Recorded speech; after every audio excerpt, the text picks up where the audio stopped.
कल्पना करना सच में बहुत दिलचस्प है कि एक विश्व स्तरीय शेफ किसी बहुत बड़े और मशहूर रेस्टोरेंट की रसोई में काम कर रहा है। उस रसोई में दुनिया भर के मसाले मौजूद हैं। हाँ बिल्कुल, एक परफेक्ट सेटअप है ना। लेकिन वहाँ एक बहुत बड़ी समस्या है। हर एक डिब्बे पर सिर्फ मसाला 1, मसाला 1 कॉपी और मसाला 1 कॉपी 2 लिखा हुआ है। अरे बाप रे, ये तो सच में किसी भयानक सपने जैसा लग रहा है। बिल्कुल।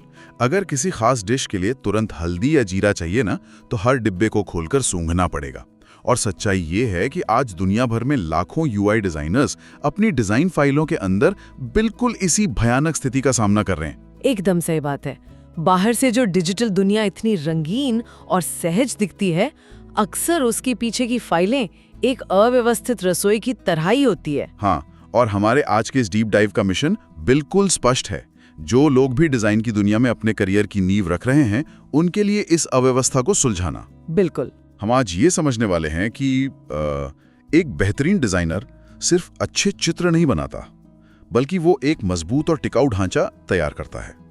और आज के हमारे इस विस्तृत विश्लेषण का आधार एक बहुत ही शानदार स्रोत है, मशहूर किताब डिजाइन यूजर इंटरफेस और उसका चैप्टर 25 डिजाइन प्रोसेस। ये एक ऐसा विषय है जिस पर आमतौर पर बात नहीं की जाती है, क्योंकि ये उतना चकाचौंध भरा नहीं है जितना कि मतलब रंग या टाइपोग्राफी चुनना। हाँ, लोग अक्सर विजुअल्स पर ही ध्यान देते हैं। बिल्कुल।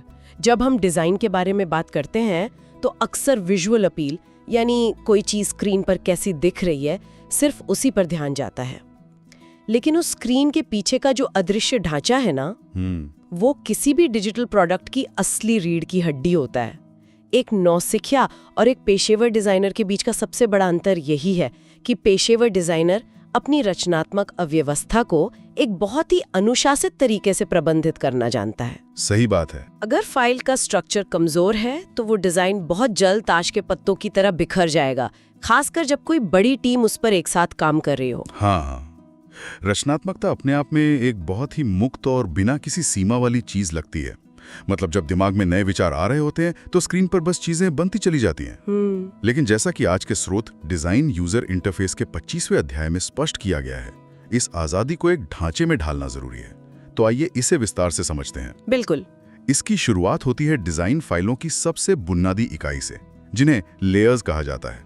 किताब में एक बहुत ही मजबूत बात कही गई है कि लेयर्स और ग्रुप्स का सही नामकरण न एक डिजाइनर की दूसरी प्रकृति यानी सेकंड नेचर बन जानी चाहिए। हाँ, और इस समस्या की जड़ हमारे डिजाइन सॉफ्टवेयर में ही छिपी है। चाहे वो कोई भी आधुनिक टूल हो, जब भी कोई नया आकार बनाया जाता है तो सॉफ्टवेयर उसे अपने आप रेक्टेंगल 1 नाम दे देता है।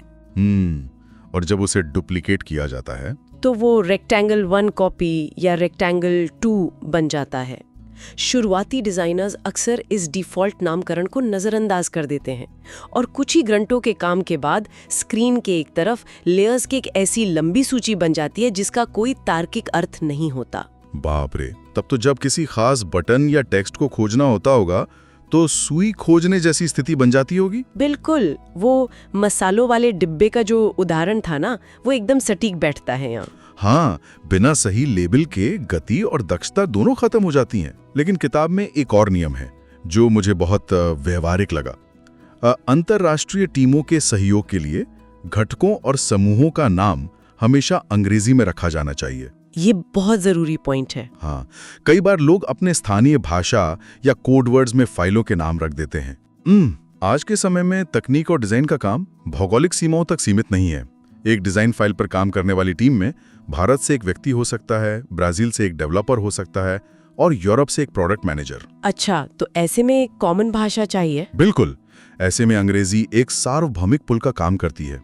अगर फाइल के लेयर्स का नामकरण किसी स्थानीय भाषा में किया गया है तो दूसरे देश के टीम मेंबर के लिए उसे समझना असंभव हो जाएगा। इसलिए शुरू से ही अंग्रेजी में स्पष्ट नाम रखना भविष्य में किसी भी तरह के भ्रम से बचने का सबसे आसान तरीका है। नामकरण को लेकर किताब ने जिस तकनीक पर सबसे ज्यादा जोर दिया है वो है ग्रेडेशन तकनीक।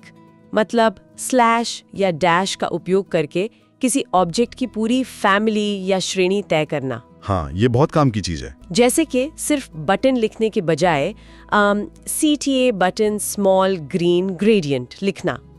ये सिर्फ एक नाम नहीं लग रहा है, बल्कि ये उस तत्व का पूरा पता यानी होम एड्रेस बताने जैसा है। ये होम एड्रेस वाली बात बिल्कुल सटीक है और इसका एक बहुत बड़ा तकनीकी फायदा भी है। आधुनिक डिजाइन टूल्स इतने स्मार्ट हो गए हैं कि जब वे नामों के बीच में स्लैश देखते हैं ना, अच्छा, तो वे उसे सिर्फ एक नाम की तरह नहीं पढ़ते, वे उस स्लैश को एक निर्देश मानते हैं और अपने आप सिंबल या घटक सूची में एक फोल्डर स्ट्रक्चर बना देते हैं। अरे वाकई, मतलब वो खुद ही फोल्डर्स में बांट देते हैं। हाँ, यानी CTA नाम का एक मुख्य फोल्डर बन जाएगा, उसके अंदर बटन का फोल्डर होगा और उसके अंदर वो खास हरे रंग का बटन होगा। ये पूरी फाइल को बिना कोई अतिरिक्त मेहनत किए एक बहुत ही साफ पदानुक्रम दे देता है। तार्किक रूप से ये बात पूरी तरह सही लगती है, लेकिन यहाँ एक बहुत बड़ा सवाल खड़ा होता है जो शायद हर उस व्यक्ति के दिमाग में आता है जिसने कभी कोई रचनात्मक काम किया हो। वो क्या? जब कोई डिजाइनर पूरी तरह से फ्लो में काम कर रहा होता है, मतलब जब उसके दिमाग में विजुअल्स तेजी से बन और बिगड़ रहे होते हैं, तो क्या हर एक छोटे बॉक्स या लाइन को बनाने के बाद रुकना और CTA बटन टाइप करना उसकी उस रचनात्मक गति को तोड़ नहीं देगा? ये तो ऐसा हुआ कि कोई चित्रकार हर एक ब्रश स्ट्रोक लगाने के बाद अपनी पूरी किट साफ करने बैठ जाए। क्या ये नियम व्यवहारिक रूप से रचनात्मकता की हत्या नहीं कर रहा है? ये एक बहुत ही शानदार तर्क है और मनोविज्ञान में इस फ्लो स्टेट की बहुत अहमियत है, जहां काम करने वाला पूरी तरह से अपनी रचनात्मकता में डूब जाता है। यहाँ जो बात सबसे दिलचस्प है वो ये है कि स्रोत भी इस बात को समझता है। अच्छा, किताब इस बात को मानती है? बिल्कुल, किताब ये नहीं कहती कि रचनात्मक प्रवाह को रोककर पहले टाइपिंग की जाए। नियम ये है कि जब काम तेज गति से हो रहा हो तो पूरी आजादी के साथ अव्यवस्थित हुआ जा सकता है, लेकिन असली शर्त यह है कि अगली स्क्रीन या अगले आर्टबोर्ड पर जाने से पहले रुकना होगा। मतलब गंदगी फैलाने की कोई मनाही नहीं है, बस शर्त यह है कि उसे समेटने की जिम्मेदारी भी खुद लेनी होगी। एकदम सही पकड़े। जब एक स्क्रीन का डिजाइन पूरा हो जाए और डिजाइनर ये तय कर ले कि लेआउट सही लग रहा है, तब उसे रुककर अपनी लेयर सूची को साफ करना चाहिए। उन सभी रेक्टेंगल 1 को सही नाम देने चाहिए, फालतू लेयर्स को डिलीट करना चाहिए और चीजों को सही फोल्डर में डालना चाहिए। जब ये एक आदत बन जाती है तो फ्लो भी नहीं टूटता और फाइल भी पूरी तरह से व्यवस्थित रहती है। यहाँ बात सच में बहुत दिलचस्प हो जाती है, क्योंकि अब तक बात हो रही थी सूक्ष्म स्तर की, यानी छोटी छोटी लेयर्स की, लेकिन स्रोत हमें मैक्रो लेवल संगठन यानी बड़े पैमाने की व्यवस्था की ओर ले जाता है। हाँ, टॉप लेवल की बात। बिल्कुल। जब किसी फाइल में हजारों लेयर्स हो जाती हैं तो सिर्फ सही नाम रखना ही काफी नहीं होता। इसलिए किताब टॉप लेवल सेक्शंस बनाने की बात करती है, लेयर्स को बड़े ग्रुप्स में मिलाना, जैसे हेडर, नेविगेशन, कंटेंट और फुटर। इसे एक घर के निर्माण से समझा जा सकता है। ईंटें और सीमेंट तो लेयर्स हो गई, लेकिन अब बात हो रही है कमरों की। सही कहा। जब कोई दूसरा व्यक्ति उस फाइल को खोलता है तो उसे हजारों लेयर्स की भीड़ नहीं दिखनी चाहिए। उसे सिर्फ 4 या 5 मुख्य फोल्डर दिखनी चाहिए: हेडर, नेविगेशन, मुख्य कंटेंट और फुटर। ये फाइल को देखने वाले के दिमाग पर से एक बहुत बड़ा बोझ कम कर देता है। और दिमाग का बोझ कम करने की बात पर स्रोत ने एक ऐसी चीज का जिक्र किया है जो पहली बार पढ़ने पर थोड़ी अटपटी और बहुत ही हैरान करने वाली लगी। आप इमोजी की बात कर रहे हैं ना? बिल्कुल। जटिल लेयर सूचियों को तेजी से नेविगेट करने के लिए विशिष्ट समूह प्रकारों के लिए इमोजी का उपयोग करना। एक पेशेवर तकनीकी डिजाइन फाइल में जहां बड़े बड़े डेवलपर्स और मैनेजर्स काम कर रहे हों, वहां इमोजी का इस्तेमाल यह पहली नजर में थोड़ा गैर पेशेवर लग सकता है। अगर हम इसके पीछे के विज्ञान और कॉग्निटिव साइकोलॉजी को समझें तो ये एक बहुत ही शक्तिशाली टूल है। वो कैसे? मानव मस्तिष्क जिस तरह से सूचनाओं को प्रोसेस करता है ना, उसमें वो टेक्स्ट या शब्दों के तुलना में विजुअल छवियों को हजारों गुना ज्यादा तेजी से पहचानता है। शब्दों को पढ़ने के लिए दिमाग को सक्रिय रूप से अक्षरों को जोड़कर उनका अर्थ निकालना पड़ता है। ये एक मेहनत का काम है। इसे ऐसे देखा जा सकता है जैसे किसी अनजान शहर की सड़कों पर नेविगेट करना। हाँ बिल्कुल। अगर हर नुक्कड़ पर खड़े होकर सड़क के नाम का बोर्ड पढ़ना पड़े तो बहुत समय लगेगा, लेकिन अगर दूर से ही कोई बड़ी मीनार या कोई खास रंग की इमारत दिख जाए तो तुरंत पता चल जाता है कि सही दिशा क्या है। एकदम सटीक उदाहरण है। लेयर सूची में इमोजी भी बिल्कुल उसी विजुअल लैंडमार्क का काम करते हैं। दिमाग को टेक्स्ट पढ़ना ही नहीं पड़ता। हाँ, जिसे हम पैसिव पैटर्न रिकग्निशन कहते हैं, यानी बिना ज्यादा सोचे चीजों को पहचानना। मान लीजिए लेयर्स की सूची में हेडर के पास घर का इमोजी है और फुटर के पास जूते या मानव पैर का इमोजी है, तो आंखें बिना एक भी शब्द पढ़े सीधे सही फोल्डर पर पहुंच जाती हैं। स्रोत में यह स्पष्ट किया गया है कि इमोजी बहुत शाब्दिक हो सकते हैं, जैसे ग्राफ के लिए एक चार्ट का इमोजी, या फिर वे अमूर्त भी हो सकते हैं जिनका अर्थ सिर्फ उस टीम को पता हो। हाँ, टीम के अंदर के जोक्स भी हो सकते हैं। बिल्कुल, लेकिन एक बहुत ही सख्त नियम यह है कि वे पूरे प्रोजेक्ट में सुसंगत यानी कंसिस्टेंट होने चाहिए। अगर नेविगेशन के लिए एक खास इमोजी चुना गया है तो हर स्क्रीन की फाइल में वही इमोजी होना चाहिए। सुसंगतता के बिना ये पूरा सिस्टम धड़ाम से गिर जाएगा। और यह स्रोत एक और महत्वपूर्ण चेतावनी देता है कि ये इमोजी सिस्टम केवल उच्च स्तरीय यानी टॉप लेवल समूहों के लिए है। मतलब हर चीज पर इमोजी नहीं लगाना है? बिल्कुल नहीं। अगर हर छोटी लेयर, हर आयत और हर टेक्स्ट बॉक्स पर इमोजी लगाना शुरू कर दिया जाए तो वो पूरी तरह से अनावश्यक हो जाएगा। फायदे की जगह वो विजुअल नॉइज पैदा कर देगा जो ध्यान भटकाने का काम करेगा। इसका असर बड़े पैमाने पर कैसा होता है? कल्पना की जा सकती है कि किसी प्रोजेक्ट में 50 या 100 स्क्रीन्स हैं और अचानक क्लाइंट कहता है कि फुटर का रंग बदलना है। अगर हर स्क्रीन के फुटर फोल्डर के आगे पैर का इमोजी लगा है तो डिजाइनर को बस उस सूची में नीचे स्क्रॉल करते हुए उस इमोजी पर क्लिक करना है, बिना ये पढ़े कि फोल्डर का नाम क्या है। हाँ, इससे जो गति मिलती है वो सच में हैरान करने वाली होती है। यही छोटी छोटी चीजें एक सामान्य डिजाइनर को एक बेहद तेज और कुशल पेशेवर में बदल देती हैं। तो इस सब का असल मतलब क्या है?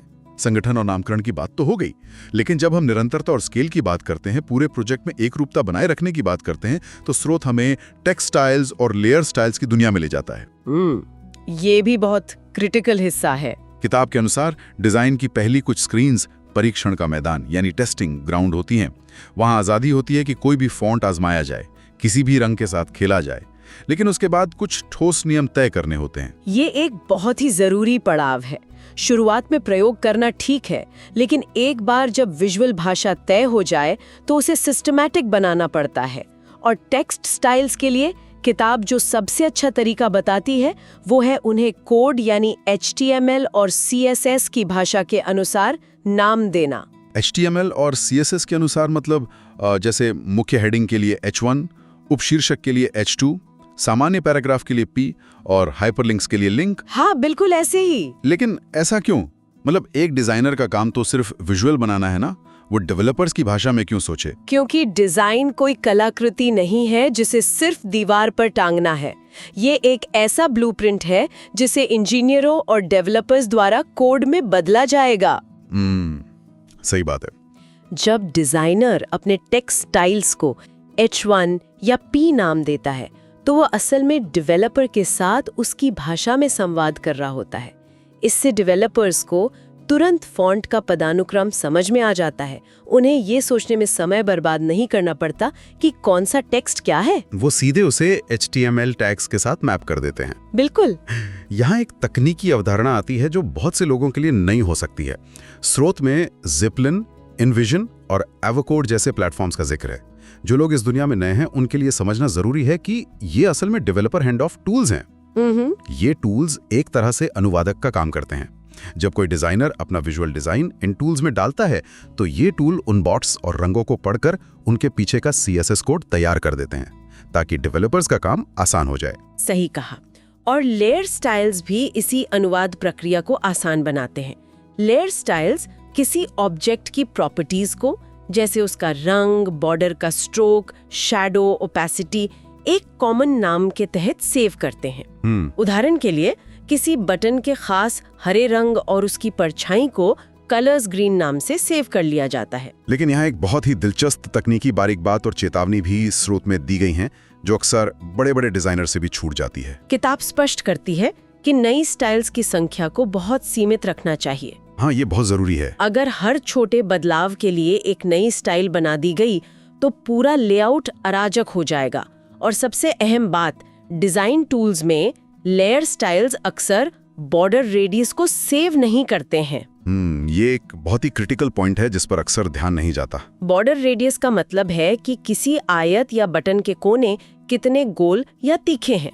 अच्छा, तो वो सेव नहीं होता है? नहीं, बहुत से डिजाइनर सोचते हैं कि स्टाइल लागू करने से बटन का रंग और परछाई के साथ साथ उसकी गोलाई भी कॉपी हो जाएगी, लेकिन ऐसा नहीं होता। बाप रे, तब तो बड़ी गड़बड़ हो सकती है। बिल्कुल। अगर डिजाइनर्स बात को लेकर सतर्क नहीं है तो कुछ बटन पूरी तरह से गोल हो सकते हैं और कुछ के कोने तीखे रह सकते हैं। जब डेवलपर उसे कोड करता है तो पूरा यूआई अजीब और असंगत दिखने लगता है, इसलिए गोलाई को मैन्युअली सुसंगत रखना पड़ता है। इन सारे सख्त नियमों और तकनीकी बंधनों को सुनकर ये सवाल उठना लाजमी है कि क्या ये सब बहुत ज्यादा रोबोटिक नहीं हो गया है? बिल्कुल। क्या स्टाइल्स को इस तरह सख्त नियमों में बांधने से डिजाइन नीरस नहीं हो जाएगा? ये सवाल अक्सर उठता है। क्या हर नई स्क्रीन पर कुछ नया आजमाने की जो मानवीय चाहत है उसे ये नियम कुचलने देंगे? ये बहस हमेशा से रही है, नियम बनाम रचनात्मकता। लेकिन अगर हम इसे व्यापक संदर्भ से जोड़कर देखें तो सच ये है कि कम स्टाइल्स का मतलब रचनात्मकता की कमी नहीं है, बल्कि इसका मतलब है स्पष्टता। स्पष्टता वो कैसे? जब नियम स्पष्ट होते हैं तो एक डिजाइनर का दिमाग इस बात पर ऊर्जा बर्बाद नहीं करता कि बटन का रंग थोड़ा और गहरा किया जाए या नहीं। वो अपनी ऊर्जा असल समस्या को सुलझाने यानी यूजर एक्सपीरियंस को बेहतर बनाने में लगाता है।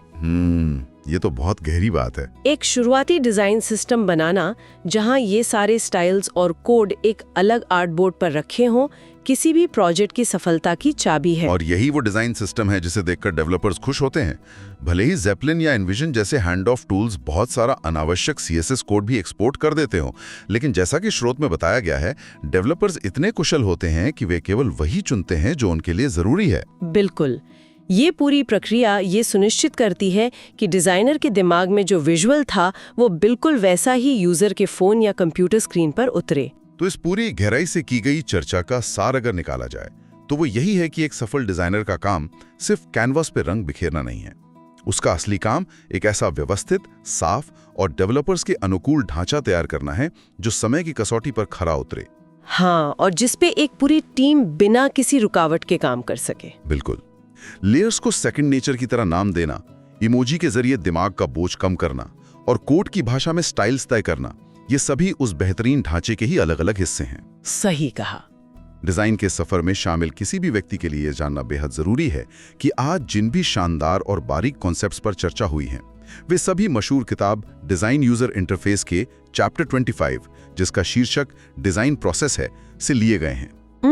ये बहुत ही बेहतरीन किताब है। जो भी व्यक्ति इस विषय की गहराई में जाना चाहता है और इन सिद्धांतों को अपने काम में उतारना चाहता है, वो इस किताब को अपना बना सकता है। इसके लिए डिस्क्रिप्शन में दिए गए बुक लिंक के QR कोड को स्कैन करके इसे खरीदा जा सकता है। वो लिंक है http://hype4academy.gumroad.com/louis। एक बार फिर से डिस्क्रिप्शन में दिए गए बुक लिंक के QR कोड को स्कैन करके इस किताब को प्राप्त किया जा सकता है। साथ ही अधिक तकनीकी डिजाइन ब्रेकडाउन और करियर निर्माण कंटेंट के लिए इस शो को फॉलो जरूर करें, ताकि इस तरह की गहरी चर्चाएं आगे भी मिलती रहें। बिल्कुल, फॉलो करना ना भूलें। आज के इस डीप डाइव को समाप्त करने से पहले एक बहुत ही विचारोत्तेजक बात है जो दिमाग में आती है। वो क्या? आज हमने देखा कि कैसे इंसानों को ही अपने बनाए हुए डिजिटल कार्यक्षेत्र को नेविगेट करने के लिए HTML कोड की संरचनाओं और इमोजी जैसे प्राचीन प्रतीक चिन्हों की इतनी सख्त आवश्यकता पड़ रही है। वाकई। मानव और मशीन के बीच का ये तालमेल लगातार जटिल होता जा रहा है। तो क्या भविष्य में डिजाइनर्स का मुख्य काम सिर्फ सुंदर विजुअल्स बनाना रह जाएगा, या उनका असली काम इंसानी रचनात्मकता और मशीनी तर्क यानी मशीन लॉजिक के बीच एक अनुवादक बनना होगा? ये एक ऐसा सवाल है जो डिजाइन के भविष्य को लेकर कई नए दरवाजे खोलता है। बिल्कुल, इस पर जरूर विचार किया जाना चाहिए। इस विस्तृत विश्लेषण में जुड़ने के लिए बहुत बहुत धन्यवाद।